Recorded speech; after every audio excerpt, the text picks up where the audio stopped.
چلیں۔ یہ جنت البقیع ہے، مدینہ منورہ کا قبرستان، جس میں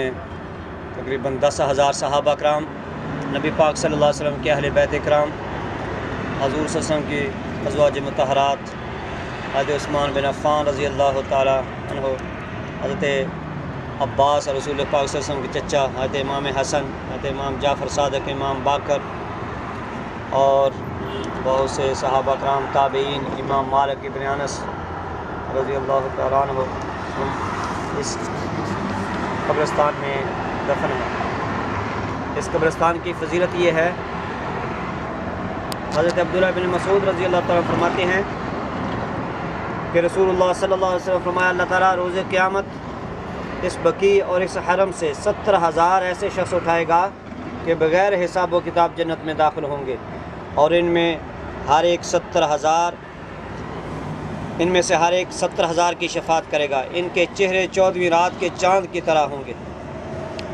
کتاب وفاء الوفا جلد نمبر 3 صفحہ نمبر 886، اور الامن والولا صفحہ نمبر 146 میں ہے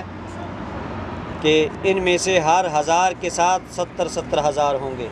امام پہ دے موت مدینے کی گلی میں، آمین۔ امام پہ دے موت مدینے کی گلی میں، مدفن ہمارا محبوب کے قدموں میں بنا دے، آمین۔ شعبان کی 15ویں رات کو نبی پاک صلی اللہ علیہ وسلم یہاں پر تشریف لائے تھے، جیسا کہ مسلم شریف کی حدیث پاک میں ہے، اور آپ نے ہاتھ اٹھا کر دعا کی تھی، 3 مرتبہ ہاتھ اٹھائے اور پھر واپس گئے اور فرمایا، عائشہ جناب جبریل امین میرے پاس آئے تھے اور مجھے کہا تھا کہ آپ کا رب آپ کو حکم دیتا ہے کہ تم جا کر اہل بقیع کے لیے بخشش کی دعا کرو، اور جب رسول پاک صلی اللہ علیہ وسلم قبرستان سے گزرتے تو اہل قبور کی طرف منہ کر کے سلام کیا کرتے تھے، جیسے کہ حضرت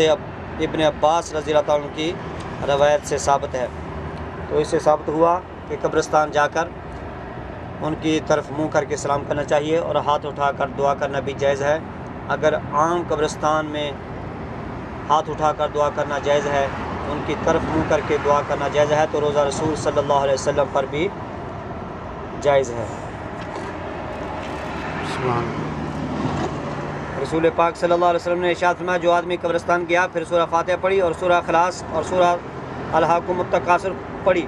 پھر کہا، الہی میں نے تیرے کلام میں سے جو پڑھا ہے اس کا ثواب اس قبرستان کے تمام مومنین اور مومنات کو بخشتا ہوں، تو وہ تمام اہل قبور اس کے لیے اللہ کی بارگاہ میں سفارش کرتے ہیں۔ کتاب کا نام ہے شرح الصدور، علامہ سیوطی رحمۃ اللہ علیہ کی کتاب ہے، صفحہ نمبر 404۔ الصلاۃ والسلام۔ السلام علیکم یا رسول اللہ،